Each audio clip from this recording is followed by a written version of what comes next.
Picture this. You're standing on a cliff, looking out at the ocean. Normally, that vast blue expanse would terrify you more than the land behind you. Sharks, giant squids, creatures from nightmares lurking in the depths. But what if I told you there was once a time when you'd sprint toward that water as fast as your legs could carry you? When the ocean was your sanctuary, not your grave. Welcome to the Lopingian Period, about 260 million years ago. This was Earth's most twisted chapter, when Mother Nature flipped the script on everything we know about survival. When Earth looked like an alien planet. Let me paint you a picture of this alien world. First off, your day was only 22 hours long because the moon hugged Earth much closer than today. Geography? Forget everything you know. Most of the world was locked into one massive supercontinent called Pangaea. Africa, the Americas, Antarctica, India, Australia, all smushed together like puzzle pieces. But here's the kicker. While this megacontinent dominated the land, the oceans were absolutely massive. The Pacific Ocean today? Double it. That was Panthalassa, a prehistoric ocean so vast it covered over 60% of Earth's surface. Just imagine trying to cross that monster. The peaceful seas. Now here's where it gets interesting.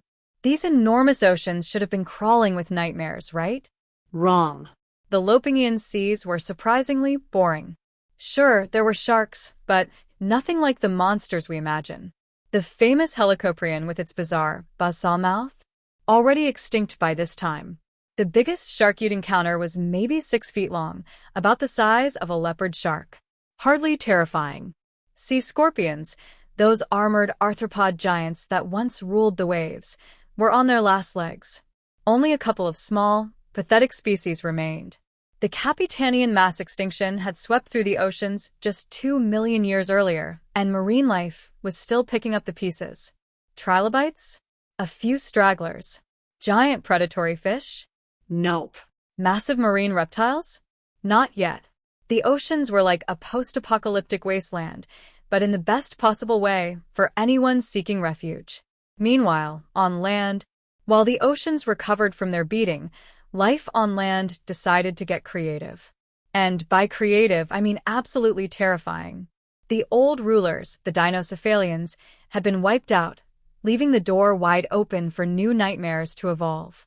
Enter the Gorgonopsids, Earth's original saber-toothed killers. These weren't mammals, but they looked like saber-toothed cats on steroids. The name literally comes from the Greek gorgons, those mythological monsters that turn people to stone. The paleontologists who discovered them in 1876 were so horrified, they couldn't think of anything else to call them. The apex nightmare, Inostrancevia. Let me introduce you to your worst nightmare, Inostrancevia. This beast was the largest land predator of its time, stretching over 11 feet long and weighing as much as a grizzly bear. But size wasn't its only weapon. Those saber teeth? 6 inches of curved, serrated death. They could slice through flesh like butter, causing massive blood loss and catastrophic organ damage. What made Inostrancevia truly terrifying was its hunting range. This monster prowled across Africa, Asia, and European Russia. From warm floodplains to freezing cold deserts, nowhere was safe. Some scientists think it even had fur to survive those brutal Russian winters. But here's the truly nightmare-inducing part. Inostrancevia wasn't alone. Dozens of other Gorgonopsid species ruled different parts of the world. European Russia was crawling with them. It was like a horror movie where the monsters had completely taken over. Africa's House of Horrors. If Russia was bad, Africa was worse. An entire subfamily of giant Gorgonopsids called the rubigines had evolved there independently. These weren't just big, they were specialized killers. Rubigia atrox could grow to 10 feet long, and its skull alone made up 15% of its body length. That's like having a head the size of a coffee table. Their skulls were incredibly thick with bony protuberances, suggesting they could grapple with massive prey. Interestingly, despite their intimidating appearance, their bite force was only about 20% stronger than a wolf's. But those teeth were so perfectly designed for piercing that they didn't need a crusher bite, just surgical precision. The really terrifying part? Multiple species of these giants often lived in the same areas. Imagine an ecosystem where every size of herbivore had its own specialized giant predator hunting it. The supporting cast of nightmares. As if the Gorgonopsids weren't enough, the Lopingian had an entire supporting cast of horrors. The Therocephalians were like the Gorgonopsids' twisted cousins. Smaller but more diverse, some might have been venomous, the first venomous land vertebrates in Earth's history. Mascarinus stood out among them, a jaguar-sized predator with a lion-sized head packed with razor-sharp conical teeth. Its disproportionately large head suggested it could pin down prey with powerful forelimbs before delivering the killing bite. Then there was Megawaitsia, a 9-foot monster that might have killed its prey with venom. We know this because of coprolite's fossilized poop that show it fed on large plant eaters. When fresh water became a death trap. Think rivers and lakes might offer refuge? Think again. The Lopingians' amphibians had evolved into specialized ambush predators.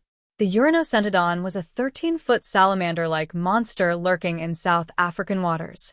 Imagine something the size of a crocodile with the hunting instincts of a giant salamander, just waiting for anything to come to drink.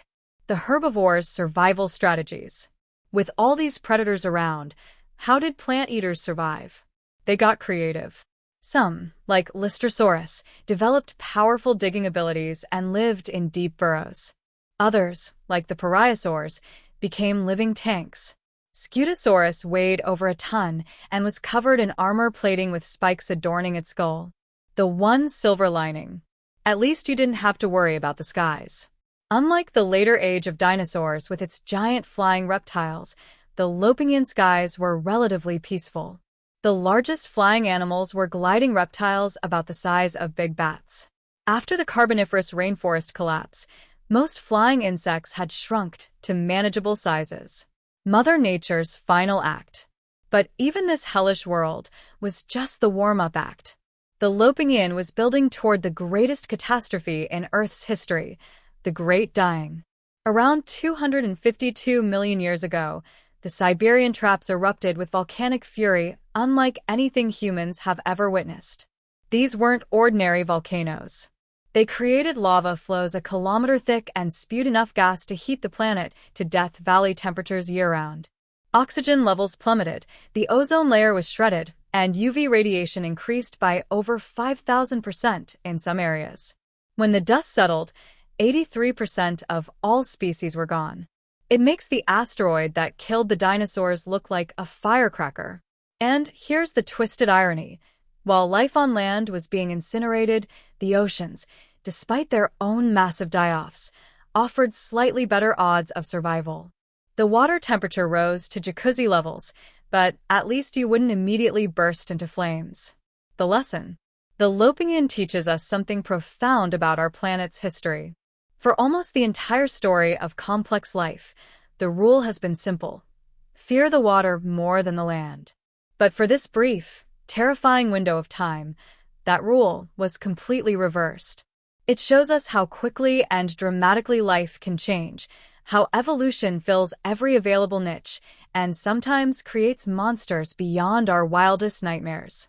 The Gorgonopsids ruled for millions of years before vanishing forever, leaving only fossils to remind us of when Earth belonged to the saber-toothed therapsids.